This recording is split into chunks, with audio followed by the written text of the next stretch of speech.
Hi guys, the topic of this video is variation between activity and relaxation in singing, and very important topic.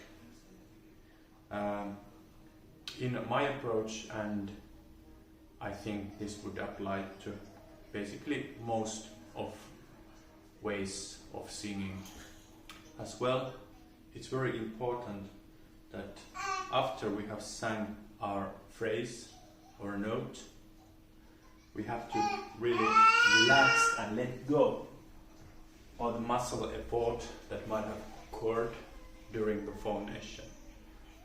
This kind of allows us to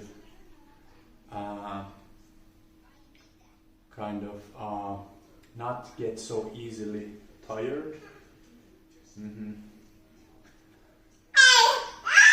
Especially if we talk about the type of singing where we at times really need to apply muscle effort. This is a very important concept.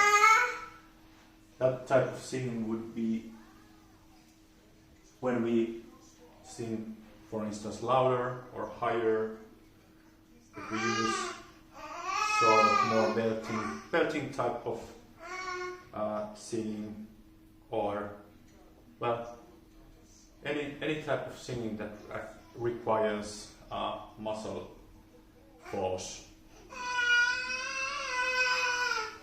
To be more clear, of course, every type of singing requires some muscle force, but the more we tend to use activity in our muscles, the more we need to take care that we let our instrument relax after we have finished the sang phrase.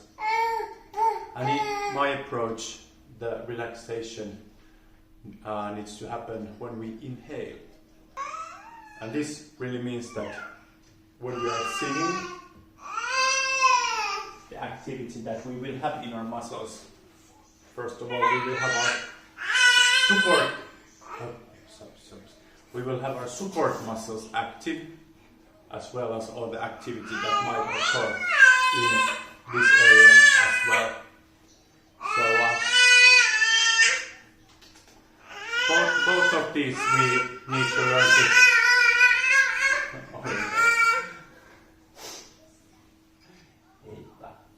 Oliver is in this sort of phase where he doesn't really like me doing anything where my focus is not 100% aimed at him. Anyways, let's change the angle a bit. So we might have, usually when we sing, we get, we have our support activity, and we have some activity happening in the area of our throat, vocal tract, muscles surrounding our larynx, and that are also inside our larynx. So those also must be let go after we finish the phrase.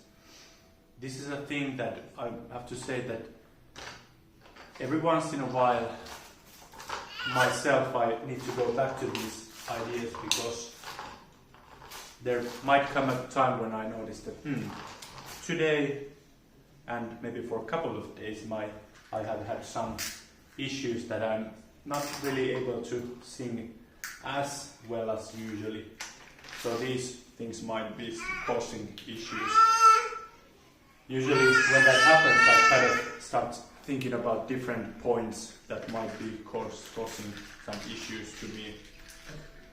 Kind of going through the list of possible causes. And very often it might be exactly the case that I'm not letting go here after I finish my vocal phrase.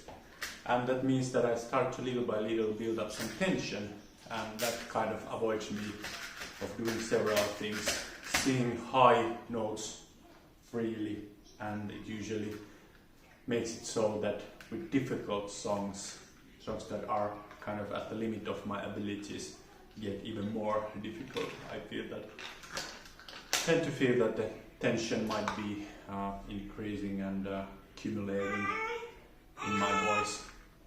It might be due to not letting this part go, but same actually applies if I kind of don't let my support go enough.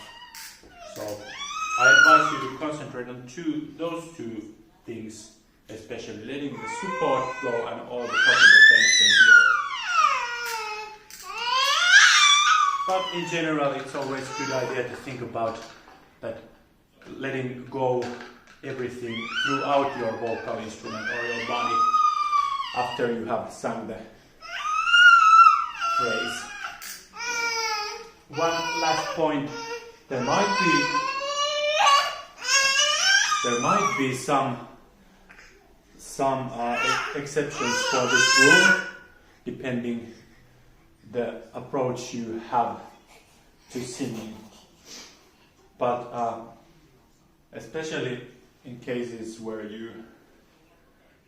I think this applies for the throat area in pretty much all cases, but sometimes if you're not using this kind of conscious active support, as in my method, then there might be some exceptions, but I'm not gonna go too deep into these at this point.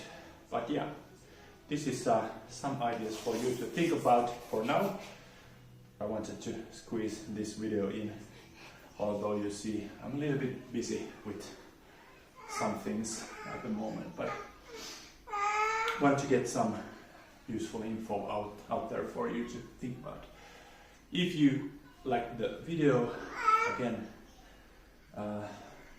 please subscribe to my channel and check out my other content as well.